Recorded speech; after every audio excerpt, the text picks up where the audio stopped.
Hello everyone and happy holidays. So for today's lesson, this is the weapon of choice. It is a 2009 Fender American Deluxe Telecaster with an ash body in butterscotch blonde. That's very nice. It has the SCN noiseless pickups, and that is what we're going to use for today's lesson.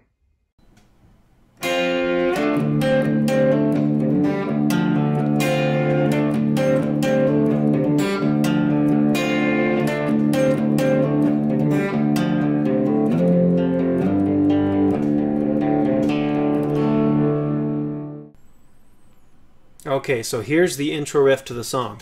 There's 9 measures, and the first measure starts with a double string bend.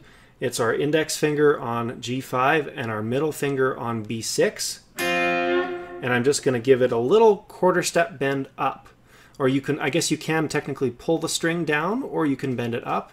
But either way, I'm going to take both of those strings at the same time. Okay, to give it that little bluesy English that makes it sound so good. So I'm going from those 2 strings to my ring and pinky finger on D7 and G7, the middle 2 strings. And then I'm going to play a bass note, low D. Okay, then I bar the middle 2 strings on fret 5 with my index. And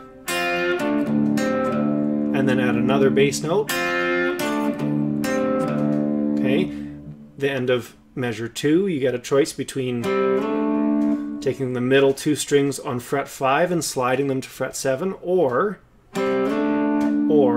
I can do a double hammer-on in this case. Right, I'm using my ring and my pinky to use a double hammer-on. In this case, I'll just use a hammer-on. Measure 3 sounds almost like the start of a hard rock or metal song. So I'm playing at low D and then a hammer-on from 3 to 5 of A. Notice in this case I'm probably going to play with my thumb up over top of the neck, right? Because I can still achieve that hammer-on. I just have to turn my hand a bit down the neck to reach with that ring. Okay? And then I'm using my middle finger on the right hand to hybrid pick the open G string here, string 3. And that's what gives it that pep and that kind of poppiness that you hear in the song. And coming back to the low D. Okay.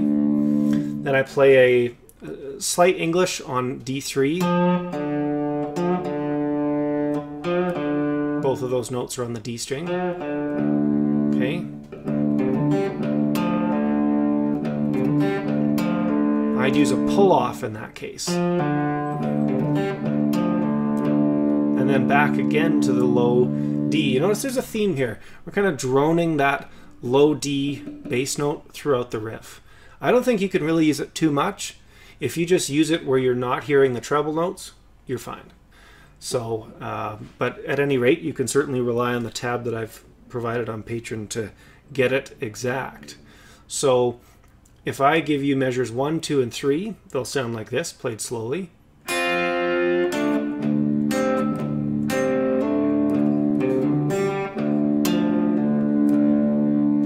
Okay, and then we're just simply repeating from that double string bend again. Same thing. And a third time.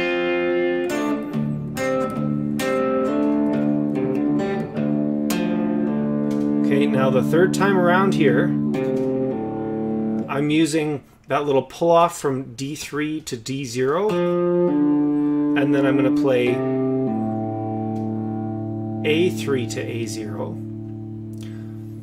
and that's what's going to lead me into this awesome little power chord section. I guess those are definitely power chords. So now if we look at measure 8, that's where this starts. I'm using my bar finger, my index. I like to slide into it because it just sounds cool, right? As opposed to this, I slide in. Okay, that's strings 6, 5, 4, 5.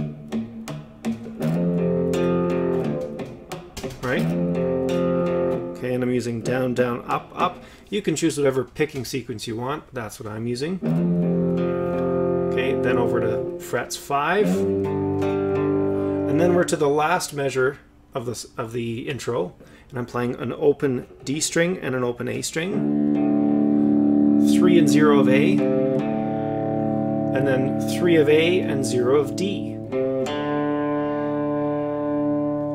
And that gets you the full intro. So again, repeated throughout.